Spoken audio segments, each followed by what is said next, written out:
L'auteur est en dehors de toutes ces recherches de gloire, d'argent, d'honneur. Le bonheur est tout à fait à part.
L'auteur est en dehors de toutes ces recherches de gloire, d'argent, d'honneur. Le bonheur est tout à fait à part.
Je te donne mon numéro, appelle-moi si tu veux. Je te donne mon numéro, appelle-moi si tu veux. Je te donne mon numéro, on pourrait être heureux. Je te donne mon numéro, mon lit est très moelleux.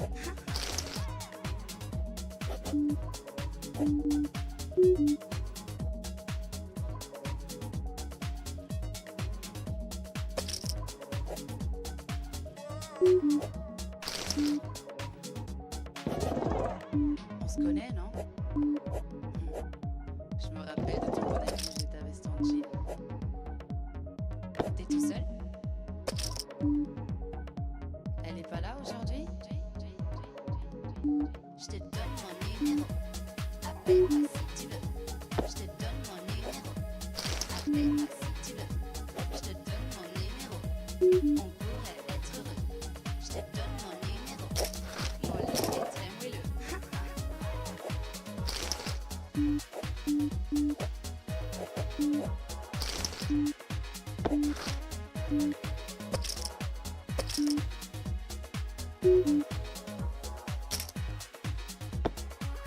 Je peux l'essayer ton bonnet?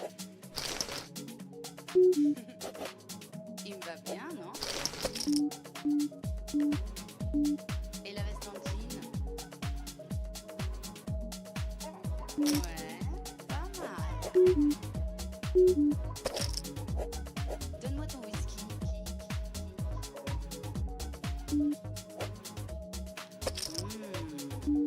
C'est bon.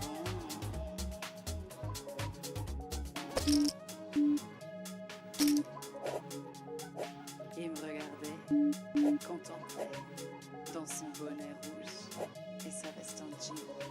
Je lui ai souri. J'ai bu son whisky. Je me suis retournée. partir, je lui ai dit. Je te donne mon numéro. Appelle-moi si tu veux. Je te donne mon numéro. Appelle-moi si tu veux. Je te donne mon numéro. On pourrait être heureux. Je te donne mon numéro. Mon lit est très moelleux.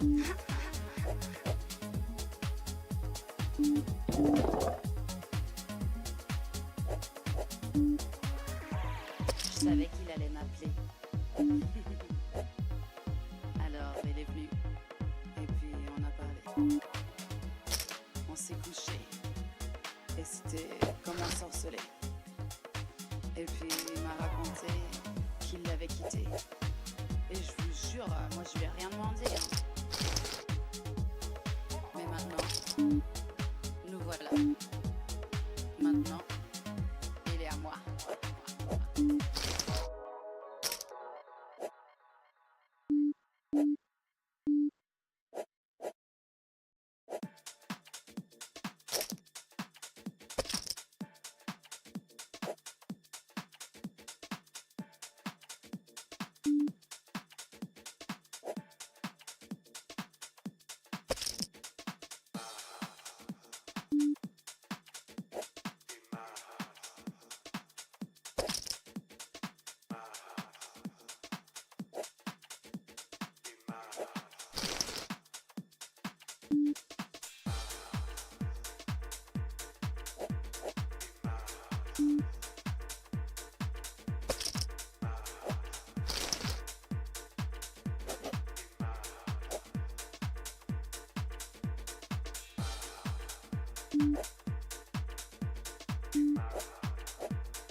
Sur Amazon, des offres électrisantes. Découvre des milliers de ventes flash renversantes sur Amazon.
to check raise.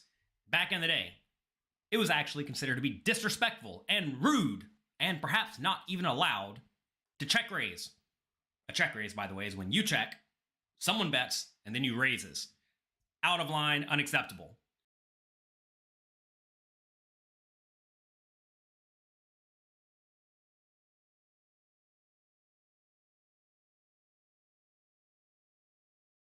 Hey guys, welcome to the Beginner's Guide to Poker. One of the most challenging things about getting good at this game is that the content that you're ingesting is usually random. The spots that come up when you're watching a coach play live or go over hand histories are not usually systematically chosen. They vary a lot, not just in their subject matter, but in their difficulty and complexity as well. Imagine not being able to choose your curriculum when you're learning a topic, especially one as complicated as poker. We're going to fix that today. We're going to systematically make our way through one topic at a time in a poker trainer, making sure that we know exactly what factors matter and which ones don't. By the time you finish this series, you're going to have an absolutely solid fundamental base on which to build the rest of your poker education. If you enjoy this video and find it helpful, then why not head over to carrotcorner.com to check out our other poker courses. It's easy for you to follow, but so that more advanced players can also get a little bit out of this series as well. The reason I decided to look at check raising in this first episode of the series is that I think it's a really common spot. Spots in poker can be important to your win rate, either because they result in large pots, where you have to make big decisions for lots of chips, or because of their frequency, you know, how often they reoccur. This spot occurs very often, where we're just in the big blind, we call, we face a c-bet. C-betting is a good thing to do. The pre-flop raiser can do it frequently. They have a range advantage. They're going to be betting quite often in position. That's fine, but we need to know how to handle that. So the first thing we're going to look at today is check raising. And the first thing I want to distill for you here is that there are two and only two primary motivations for you to check raise the flop. Your hand can either be a value candidate or it can be a bluff candidate. What do I mean by the term candidate hand? Well, a bluff candidate, such as this one, if it did raise, it would be for the reason of bluff, is a hand that basically lacks the showdown value to ever be raising for value, and it might be able to call. If it did call, it would be bluffing at some point, probably later down the road. So a bluff candidate is a hand that could raise the flop or could consider raising the flop, and if it did, it would be to gain fold equity, not to try to get value. The other type of candidate raised on the flop is a value candidate, which clearly this hand is not. So when we say gain fold equity, not to try to get value, the other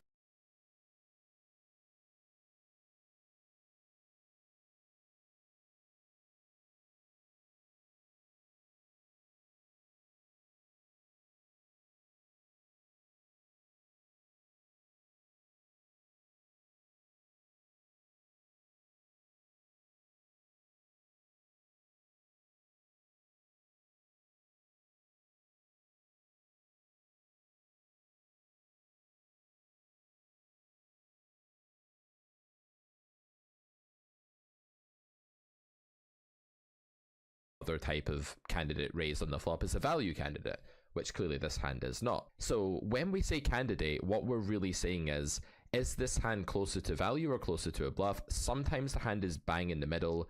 We don't really raise with those hands. There are some exceptions, but usually we don't. Those would be polarization mistakes to raise. In other words, we need a more polarized hand. We need a hand that's worse than medium or better than medium to consider raising. In other words, we need a bluff candidate or a value candidate to consider raising. So the first and most important thing that you should do when you're starting out in your poker career and you're deciding whether you want to raise a continuation bet is answer the question, do I have either a bluff candidate or a value candidate? If the answer is no, because you have a hand like 10-7 here, then you just have to call. There are no two ways about it. We don't turn 10-7 into a bluff in this spot. So what is Ace-7? It's a bluff candidate. That doesn't mean that it can raise. Can Ace-7 offsuit raise in this spot? Yes or no? Pause the video, have a think about it. What do you think? So the answer is no, and let me explain why. So first off, this is what we would call a hostile environment for our range. If we have a look at our range versus range equity here, we can see it's only 43.51%. That means that Villain's range is entitled to 57% of this pot if the cards were flipped over and you just ran it all the way to Showdown. Obviously, real life is a bit more complicated than that. You have to think about positional advantage, nut advantage, some other range versus range concepts. But the out of position player here is going to be struggling because they're out of position. They're actually going to do worse than this equity suggests. So a very bad hostile climate for our range here, and that means that we're going to have to be somewhat picky about which bluff candidates we use. This introduces the concept of the minimum threshold. The minimum threshold is how much equity, prospects, redraws you're going to need to bluff raise the flop. And in a world like this, you need a lot more going on than a7. So we're going to fold this one. The trainer tells us that fold is okay, and it gives us a few results down here. Fold has 100% frequency, it's a pure action, and it is the play with the highest EV. The EV of fold, just down below the frequency, is 0, because while we're putting no additional money into the pot, we're not losing anything extra from this point of view. We're also not winning anything either, so the EV of folding is nothing. Calling would give us an EV of minus 2.96 chips. This is a 5-10 game. Villain has opened to 25 chips before the flop. We have called. They've gone ahead and c-bet a third of the pot. And if we call that c-bet with a7, you might be tempted to think, well, I have ace high, I have a bit of showdown value. You lose money. You lose a third of a big blind on average, because the idea is that the hand just doesn't have enough going for it. You don't realize enough of your equity, you don't get to showdown in one piece often enough, and you can sometimes turn an ace and still lose, or turn a 7 and still lose, so your outs are not very robust either. Raise has an even worse EV if you decided to turn this hand into a bluff. It's such a hopeless hand. Its blocker properties are bad, but I'm not going to go into that too much today. You actually have an EV of minus 6.54 chips. This is really terrible. This is almost a big blind. It's almost a fifth of the pot. It's a very large amount of money to lose by making such a common mistake. So, because of the minimum threshold, because of the fact that your range is in a bad spot, you need to be more careful here. So because of the minimum standard that we have to adhere to when we're selecting our bluffs, a7 is not going to cut it, and we have to fold. What could we raise here? What if we had a hand like Jack-9? Let's say we had Jack-9 of clubs. Would we be able to raise that hand? Is that above our minimum standard? Pause the video, have a think about it.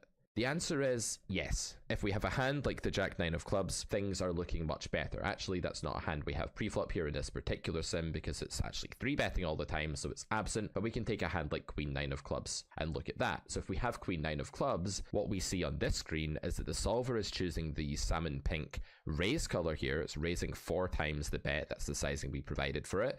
And furthermore, it's saying that with this straight draw, backdoor flush draw, you actually have to raise in order to not lose EV. So what we've found here is a pure raise. Yes, the hand is an underdog, it's not doing amazingly, but combined with the fold equity you're going to get by raising Queen-9, you should always take that action. At this point, you might want to pause the video and have a look at this strategy. What other hands do you see that you're allowed to bluff raise with here? Can you locate the middle of your range that's never going to be raising at all because it's too mediocre? And can you then locate some value raises? Well, some examples of other bluff raises are going to be some speculative stuff like 7-6 with the back door. You're allowed to raise that. Other gut shots, mainly, things of that nature. There are some weird anomalies here that I'm not going to focus on too much today, like raising with bottom pair. This is a bit more of an advanced concept that I'm going to leave off the table, but by and large, our mediocre hands are just going to be playing as calls. These are the middle of our range. I sometimes call this the median. They're just hands that you don't really want to raise with because calling is better. You have showdown value. You don't want to turn the hand into a bluff. It's not strong enough to raise for value. They're not candidates for raising either as bluffs or as value bets. When we have a hand like King 7, King 8, King 9, we start doing a lot of raise. By the time we're up to King Jack, we're doing a ton of raise. As you can see, this is a situation where we can value raise pretty aggressively, but we need a decent top pair really to start doing that. We're not going to be doing that for the most part with second pair or an under pair or anything like that. So we have a polarized range. A good way to display this is to look at the EV for the out of position player, like so, and you can see that some of our raises here, like Queen 9, are very orangey in color. They're not doing very well. Our green hands like King Jack, these are raising, and all of the hands that appear kind of yellowy to light orange, these are the ones that are just going to be played as call. So when we have a hand like Jack 10, it's yellowy, it's middling, it's just going to be played as call. There's really no reason to raise it. And then when we get to the really terrible hands like the Ace 7 that we just looked at there, we're going to be folding. The best we can do is 0 EV because the hand is awful and it does not pass the bar when it comes to the minimum standard for selecting our bluffs. In this next situation, we have the King of Clubs 9 of Diamonds on a rather horrendous flop for our range. If we look at the equity range versus range here, again, we can see that we're doing rather badly with an equity of only 43.37%. This means, again, that we're going to have to fold a lot. We're going to have to be pretty selective with our raises. And the question is, what kind of hand is this? Is this a bluff candidate? Is it a value candidate? Or is it neither? The answer is, of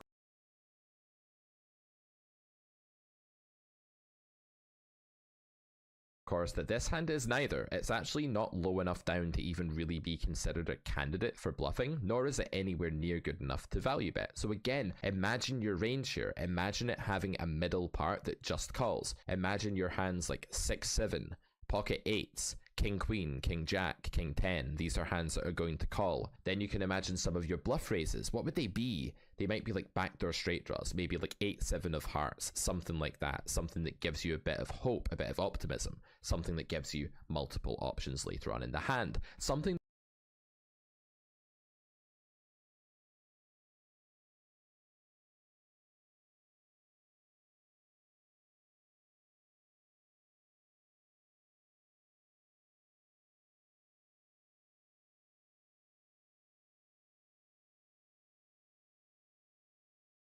that can even win a big pot one day with the right run out. There is again a very harsh minimum standard for what you're allowed to bluff here, but there's also this polarization standard.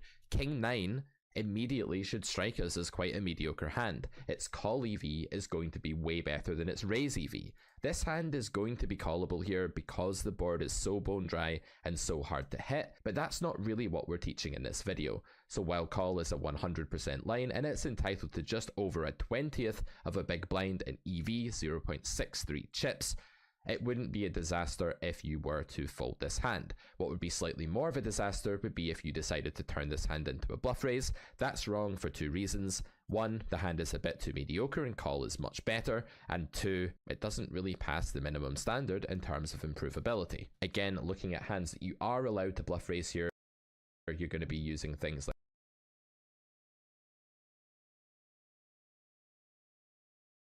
like I mentioned, like the 8-7, like the 9-8, these multiple backdoor hands, even something like Queen 8 that just has live pair draws and backdoor flush draw is going to be okay. When the pair draws become sufficiently bad, like Queen 5 backdoor, Queen 4 backdoor, Queen 3 backdoor, we stop raising. Hitting the 3 doesn't give you the best hand as often as hitting the 8 does. Don't forget about pair draws, guys. They're a form of equity, they're a form of semi-bluffing.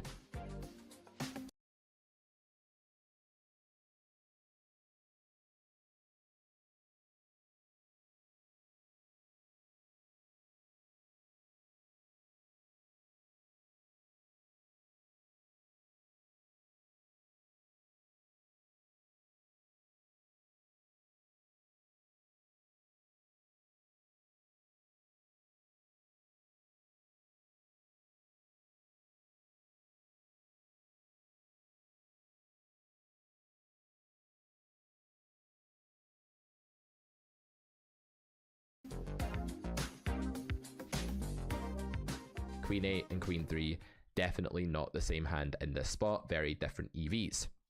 Can you spot the median of our range? Can you spot the region that just wants to continue by calling?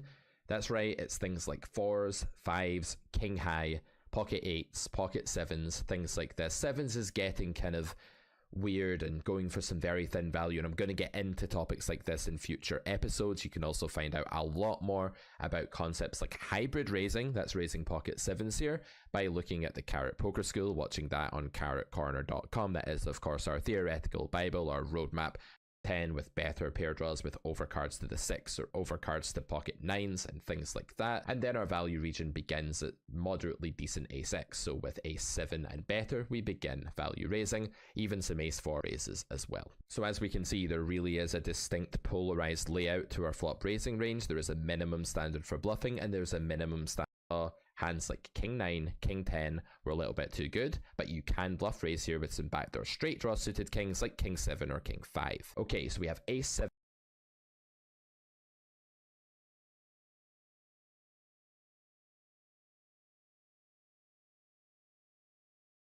on King Queen 6 here. Again, we face this range bet. Another board that's pretty bad for us, but not quite as bad as the Ace Ace 6 board. This one being two-tone is going to help a little bit. We do have some low suited cards in our range, which get a little bit of a boost on a high two-tone board like this by having flush draws. But still, this is not an advantageous spot for our range, and there's going to be harsh standards. The reason I keep bringing this up is that we're going to look at some other spots later in the series, for example, barreling the turn in position, and there are some situations when you're doing stuff like that where the world is actually really good for your range, and you can bet with almost any hand at all as a bluff as long as it lacks showdown value. That's not the case when it comes to raising flop c-bets out of position. Usually, you're in a hostile climate. So with A7 here, what do you guys think? Pause the video. Does this reach our minimum standard for bluffing? Is it low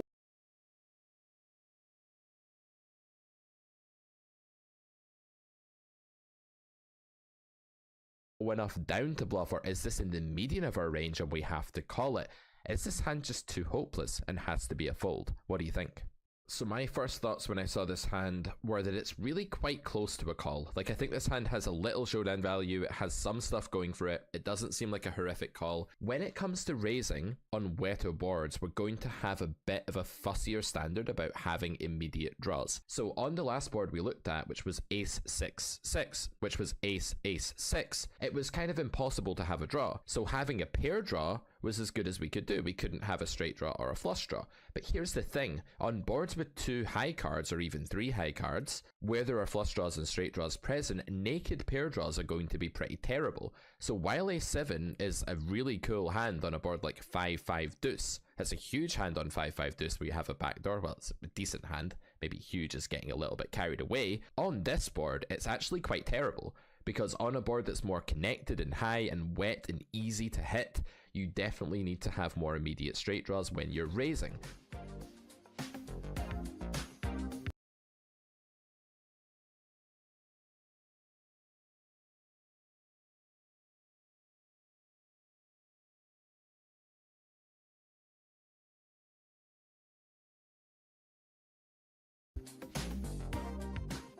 So on wetter textures, what we're learning here is that the minimum standard for bluffing is going to go up. We're going to favour immediacy with our draws. That means being able to hit the turn right away and make our hand, rather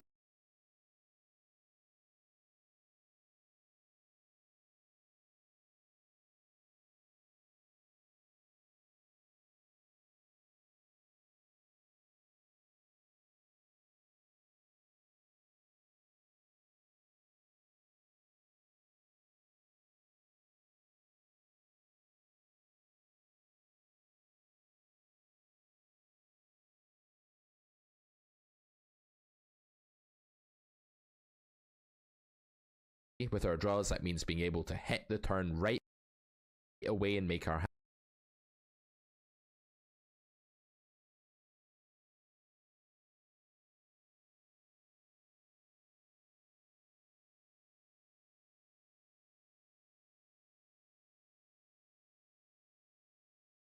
hand, rather than needing to backdoor something.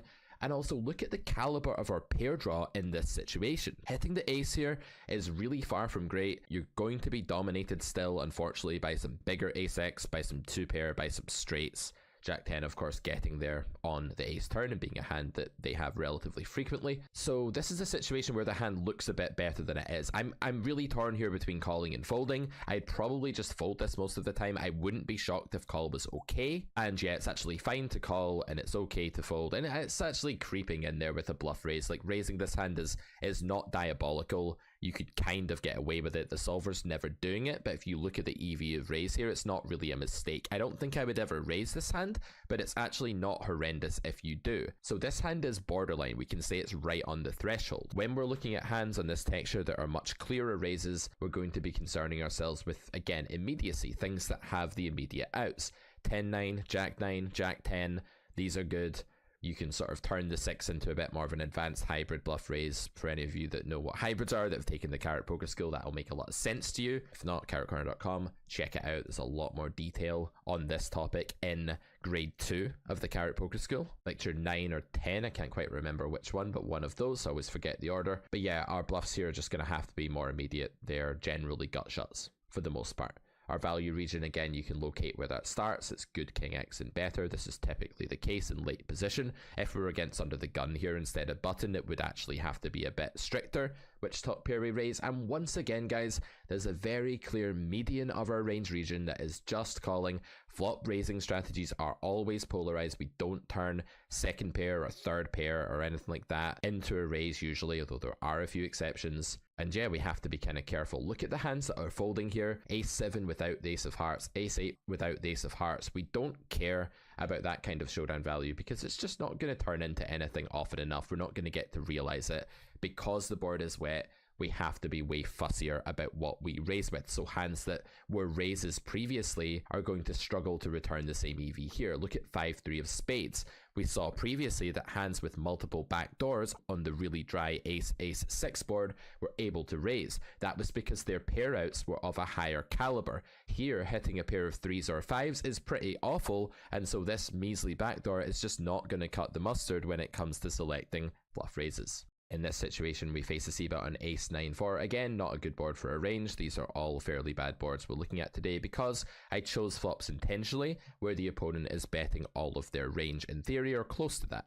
So with 9-8 here, this is a real confusing situation for absolute beginners because you just feel like your hand is very medium. But when you get a bit more advanced, you learn what that means. Well, what it means is that if you raise, it's unclear what kind of candidate your hand is. Is it really a value candidate to raise 9-8? Is it a bluff candidate to raise 9-8? Not really, so again, we can disqualify this from the raise process and just view it as a call or a fold. Which of those is right? Well, clearly we're ahead of most of Villain's range here. They have a lot of unpaired cards. We have 5 outs to improve and win a big pot when we are behind. This is a very clear call. Raising would cost you a couple of chips or a fifth of a big blind. Folding would cost you a whole big blind. If you ever folded here because you were uncomfortable and you wanted top pair instead, of course you'd be making a horrible mistake. But I think all of us know that. Even if we're quite new to the game, you're probably familiar with that concept. Ace 10 in this spot, I'll speed this up now and just go through a few more examples. What kind of candidate would this be? Yeah, it's kind of unclear, right? Like the hand has a lot of showdown value. Would this be a bluff candidate? Like really? I mean, I can't see many stronger hands that Villain is folding. A good litmus test for whether your hand can be a bluff candidate is usually to ask, will my opponent fold many better hands than mine right now if I raise?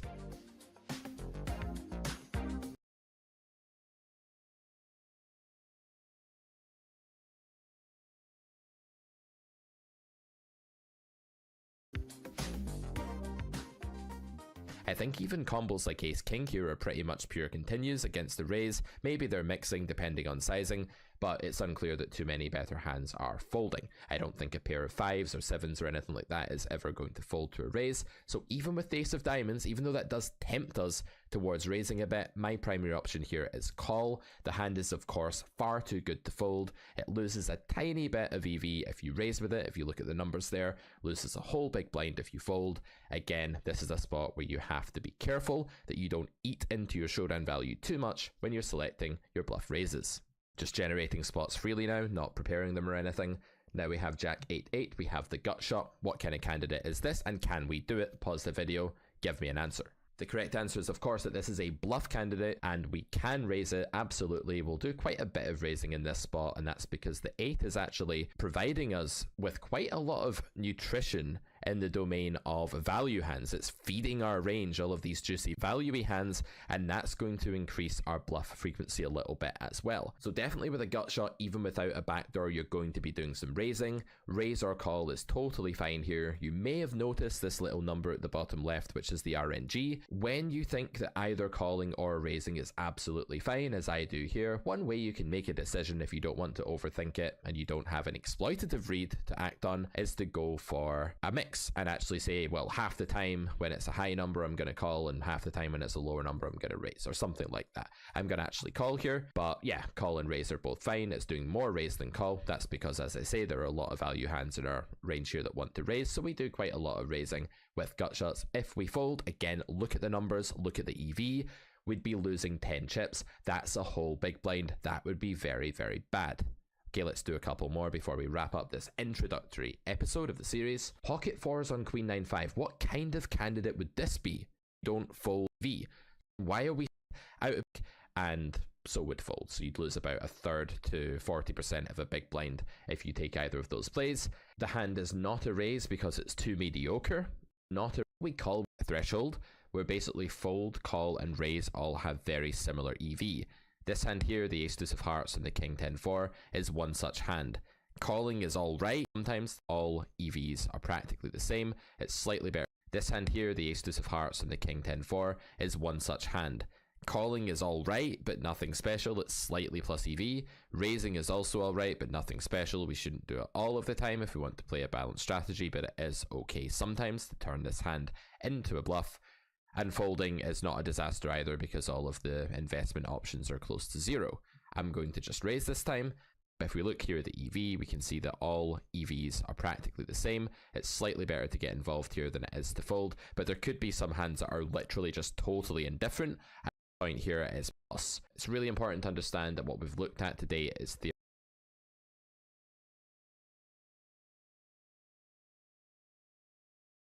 theoretical. It's been about building the fundamentals. If you're playing against particularly stationary passive players, it's even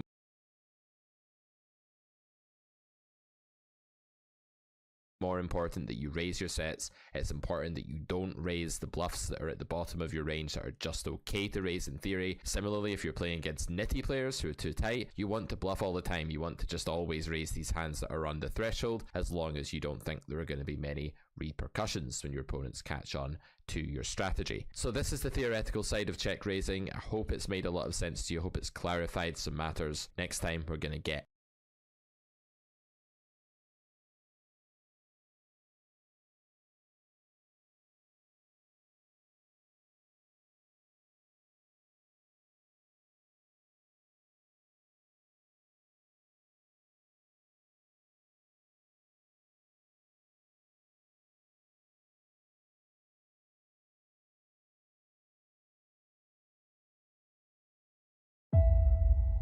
Ce n'est pas un signe de bonne santé mentale que d'être bien adapté à une société malade.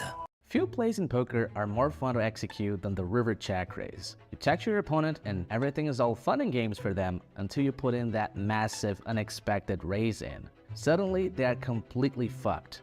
Do you have value? Are you trying to bluff them off? They won't know, and not knowing will torture them. By mastering this technique in poker, not only you make your opponent's lives difficult, but you'll also capitalize on their potential mistakes. That is, if you can do it right.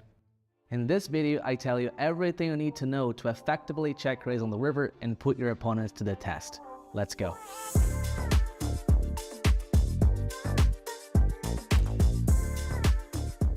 Hello friends, welcome back to the channel. My name is Saulo Costa, and here I make poker strategy simple so that you can make more money. Alright, let's jump straight inside which hand you should allocate in your checking range to slow play. You should consider a main important factor, which are your blockers. Blockers is a term that refers to your hand's card removal effects. Let me give an example that is going to be making very clear for you. If you have pocket aces on a ace XX type board, you have two aces and there's one ace on the board, which means that there's only one ace left on the deck. So we say that when you hold pocket aces on an ace XX board, you have heavy blockers to your opponent's calling range. If you place a bet, it's likely that your opponent will call mostly with an ace. So if you hold two aces, you heavily decrease the probability that your opponent has an ace, which is going to decrease the calling frequency you're going to get with your bets and increase your fold equity. Now, when considering whether or not to check in a slow play with a strong hand, you need to consider your own blockers to your opponent's check back range. Now, when you check out a position with a strong hand, what you want from your opponent is that he reopens the action, right? You need to put money into the pot with a very strong hand. So if you want to slow play out of position, what you want to do is you want to block your opponent's check back range. You want to have removal towards the hands that they're going to be checking back with. Because if you do that, if you have hands that remove parts of the range that he's going to be checking back with, this is going to increase the probability that you will face a bet, which will they're going to be checking back with. Because if you do that, if you have hands that remove parts of the range that he's going to be checking back with, this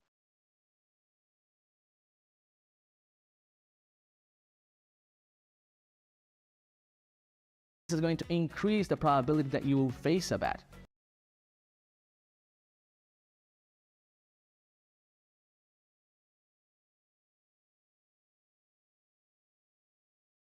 Which will increase the expected value of checking with that strong hand. So what I gotta do in every single spot that you play, you need to visualize in your mind what are the hands your opponents are gonna be checking back with, and you need to see if your own hand has removal effects towards that region. If it does, then it's likely that the solver likes to play it as a slow play. Let's see a few examples of hands that I check raise the river for value so that you can have a better idea.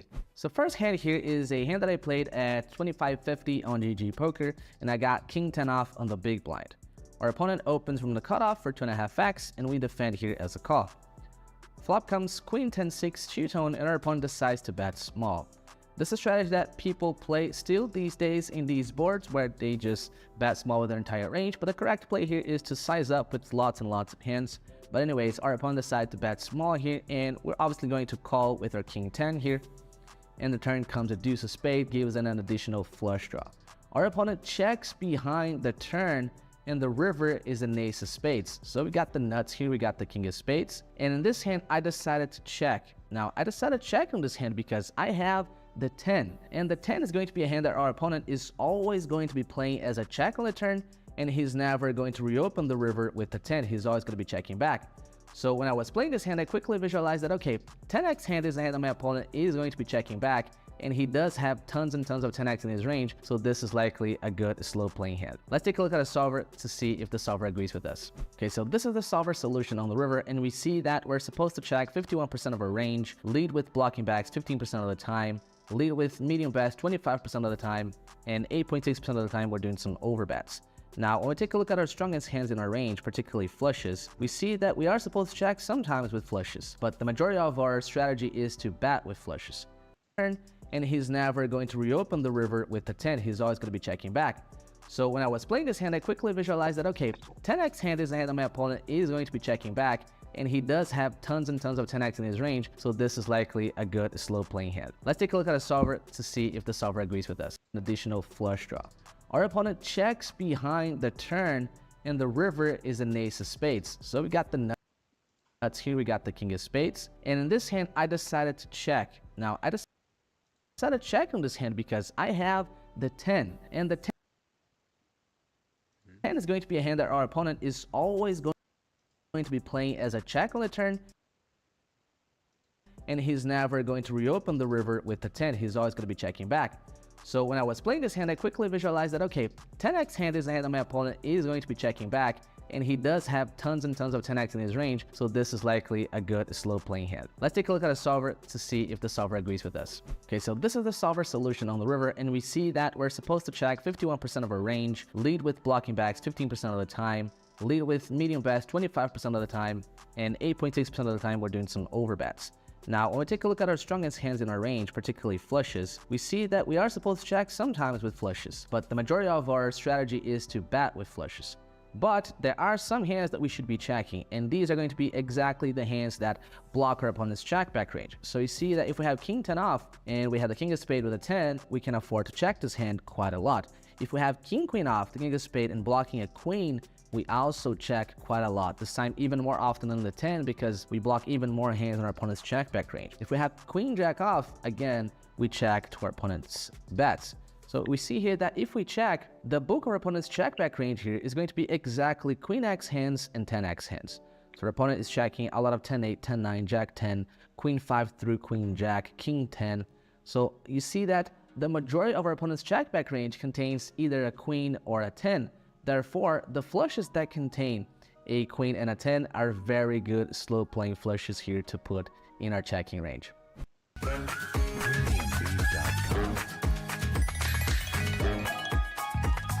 The second hand here I played in a heads-up match at 2KNL against Kalapudru, I think that's called. Flop is kings, so in the spot I decided to slow play my ace deuce here, figuring that My ace is a very nice blocker to check here because it's going to be checking back with a lot of ace highs on the turn. So I slow play on the turn. And then on the river, it comes a jack. And I do the same thing again. I slow play my ace deuce on the river, thinking that a lot of his check back range is going to contain an ace. Most of the hands is going to be checking down here with are going to contain an ace. It's going to be ace highs. So I want to slow play with ace deuce. And then he's going to bet most of his jack hats, perhaps even some weaker pairs here. And then I'm going to be ready to murder him with check raises, put a very nice check raise in here, and I was able to get called by ace jack. Let's see if the solver also slow plays ace deuce here and which other hands we can slow play for value. So first of all, on the turn here, we can see that we have to slow play a decent amount of our strongest hands here. We see that trips plus is checking quite a decent amount.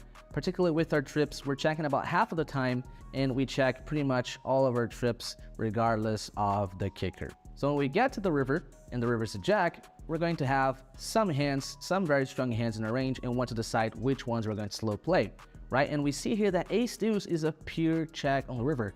You're losing money if you decide to lead with this hand. We see that ace deuce is a pure check, but the other trips combos are mostly betting. So we see a hand like 9 deuce, 10 deuce, jack deuce, they're all leading, 5 deuce.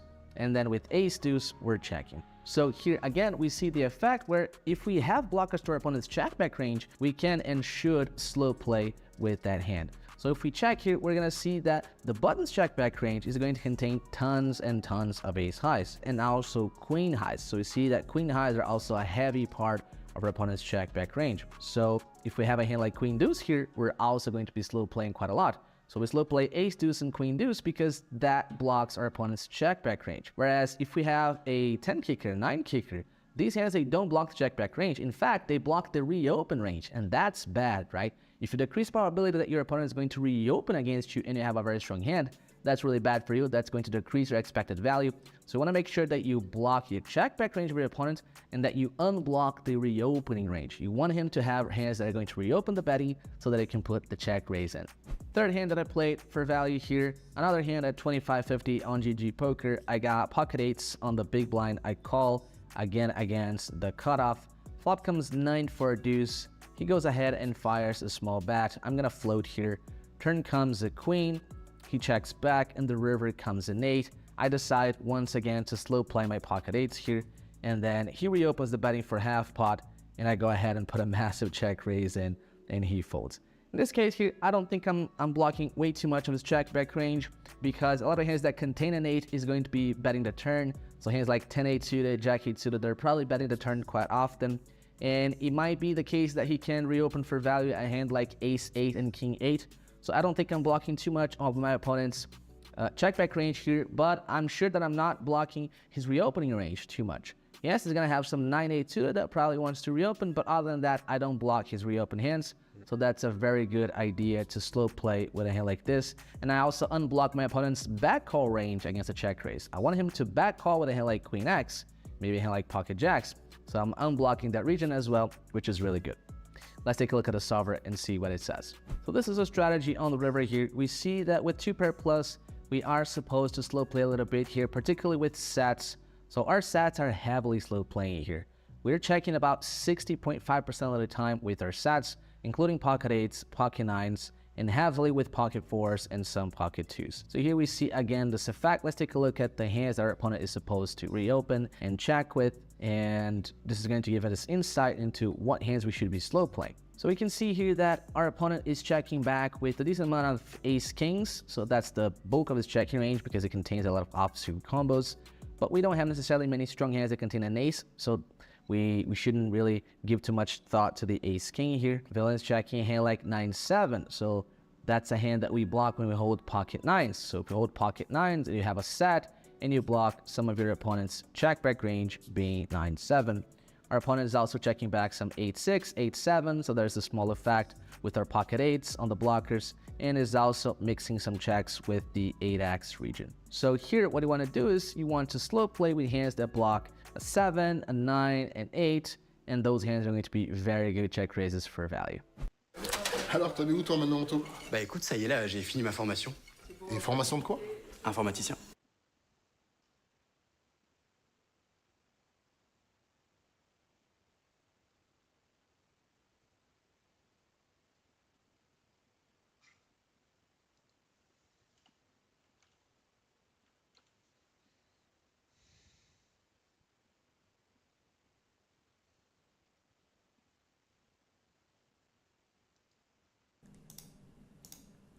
Winning calls, and we even make quads on the river for a nice little 10k pot.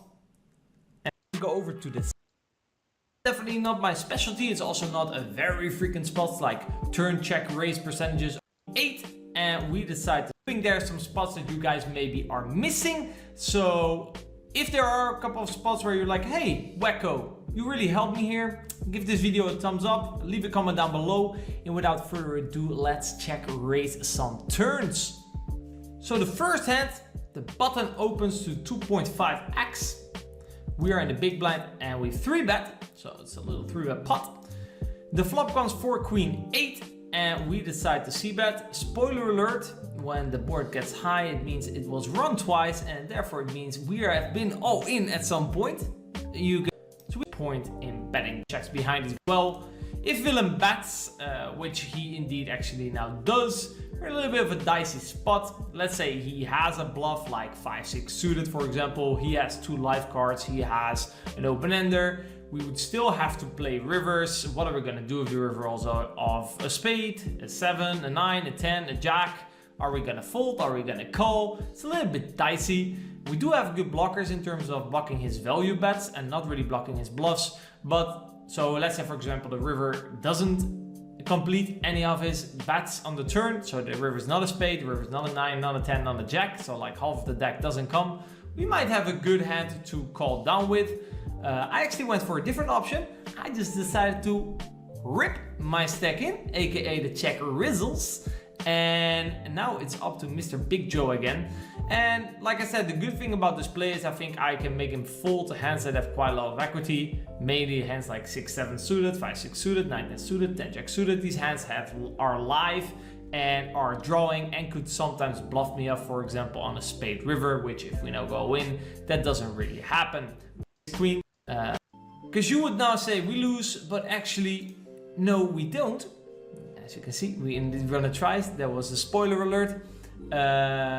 He actually bet called with a worse hand, so that's actually an extra benefit. If he bet calls you with a king, one hand checking, they're both fine.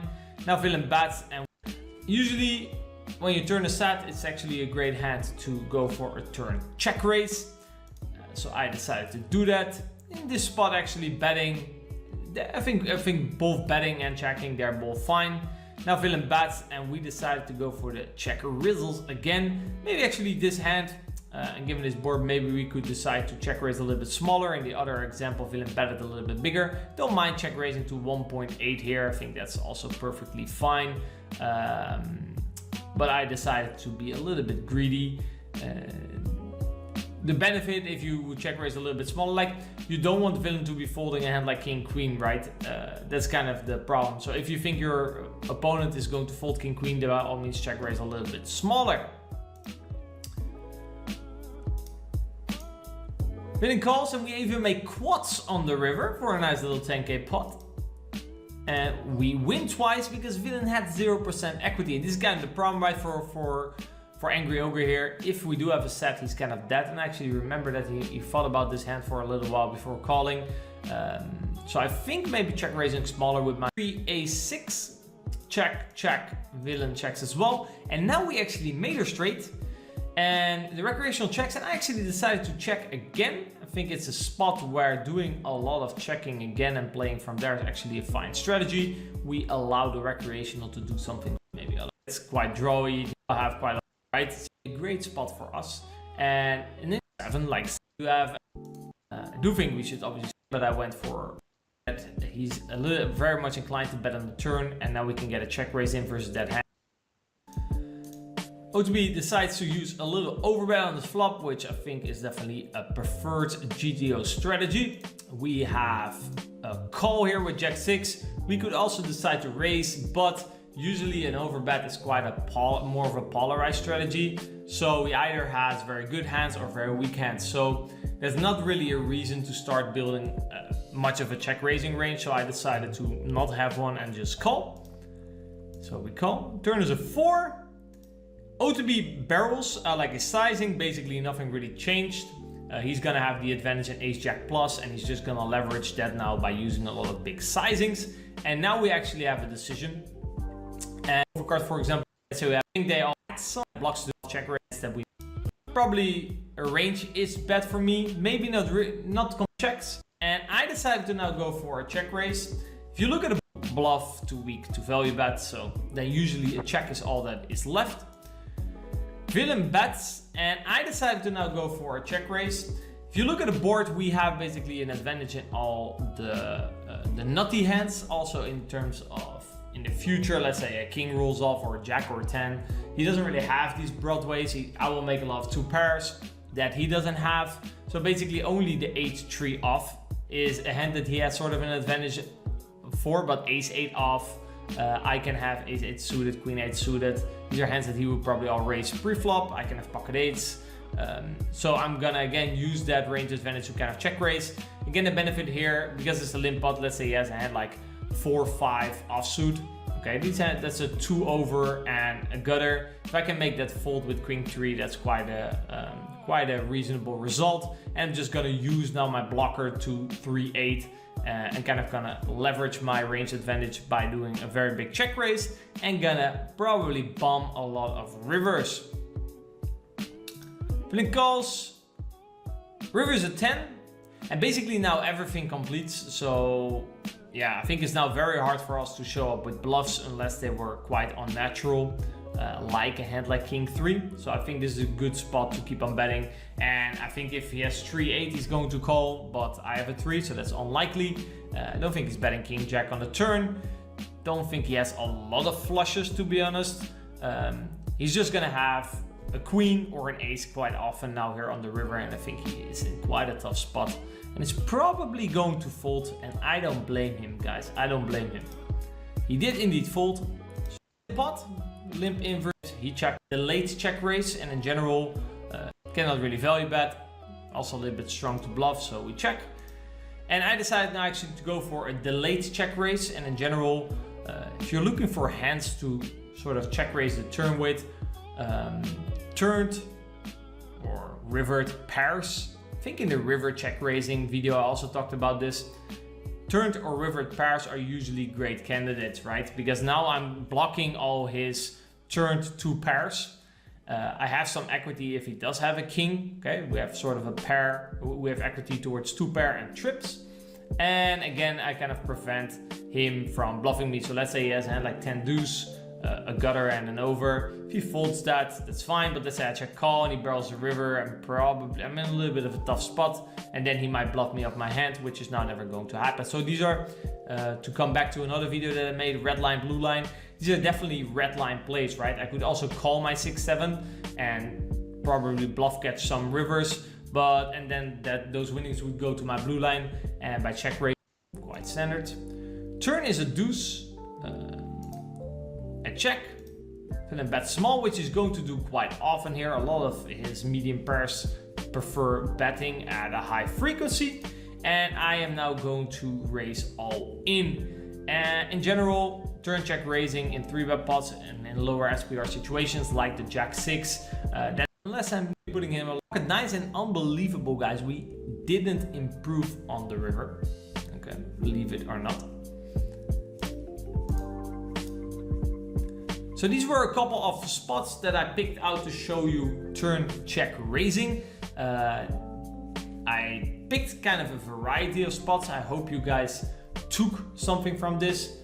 Like for example, the ace king hand I thought was interesting. The 7-6 is definitely a concept that you see coming back in solvers quite often. I think that's also perfectly fine. But I decided to be a little bit greedy. Winning calls, and we even make quads. I think